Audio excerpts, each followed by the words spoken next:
All right, hello and welcome. This is CG5, and today, it's probably guessed from the title, I'm just going to talk briefly about the DioField Chronicle.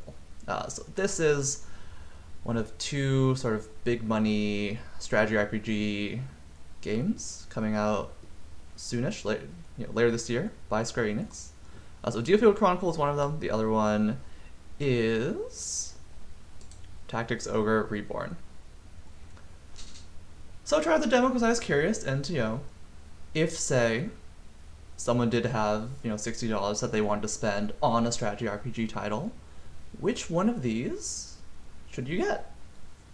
I figured the demo would help me make the decision, and the answer is, you guessed it, Triangle Strategy. That's the game. That's the game to buy if you actually want to spend a lot of money to buy.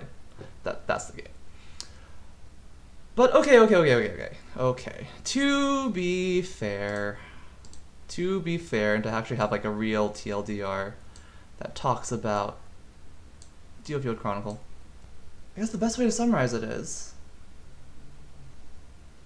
did you like microing and moving around your units in RTS games like StarCraft or Age of Empires?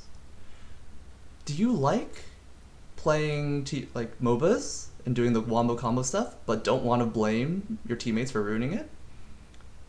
Are you a boss or manager type person and you like micromanaging people, but you don't want any of the backlash? If you said yes to any of those, DioField Chronicle might be for you. Right, so DioField Chronicle, it's real time with pause. So you can press a button to pause the game, sort of assess the situation, give orders to your people, have them do stuff like that. So when I mentioned the micromanaging part, it's really, there is a lot of room for micromanagement, such that, like, the better way to frame it is, if you enjoy optimizing and finding ways to be like more efficient, then there's room for you to do that, and part of the way you do that is probably going to be through micromanaging. The other part is going to be through like customization stuff, and in that regard, DioField has a good number of customization options. It feels like a pretty standard RPG in that pretty solid number of customization options, both within a character and then like for the character's skills. And then it has the sort of standard common, uncommon, rare, epic, legendary, etc. rarity scale for like equipment. So that, along with the pacing of it, feels like a very standard RPG.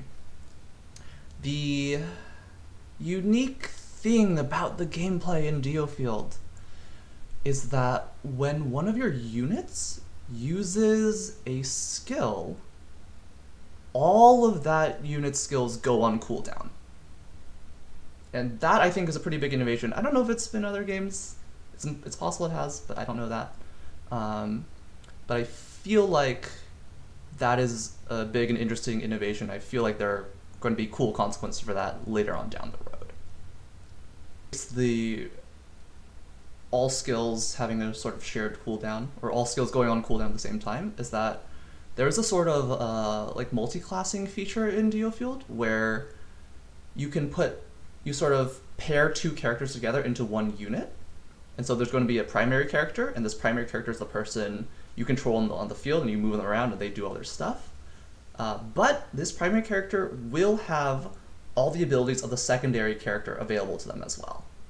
So again, you can, right, if you enjoy making cool combinations, this is your time to use it, but this little cooldown restriction actually seems pretty interesting, in terms of like, maybe you have some for utility, some for offense. I don't know, I think there is potentially cool stuff there.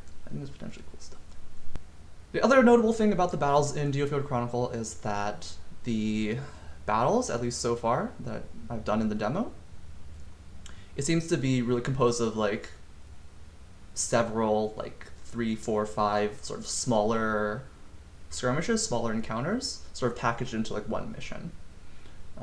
So if you enjoy that juggle of sort of needing to manage your resources throughout the whole fight, right, and like sort of determining when is it appropriate to burn resources now versus save them for potentially harder little bat later on, if you enjoy that part, this game may also appeal to you.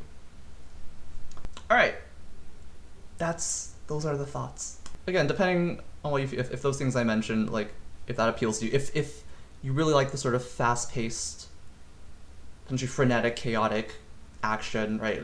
The sort of combination of sort of watching things unfold as well as finding the best way to sort of manage the crises and the chaos. If that sounds really fun, like this game could be perfect for you. The sort of standard RPG experience is like, it's more like it doesn't stand out. You know, it's this formula that so many games have implemented and refined that it's just kind of normal and expected, and there's going to be fun, cool things about it, but it doesn't stand out. My first experience with the demo, the very first battle of the demo is ass. It's super unengaging because the enemies basically just stood there. It was terrible, but I'm glad I gave it a shot because it turned out to be cooler than I expected. Alright. Thanks for watching, hope that was fun, and I will see y'all next time.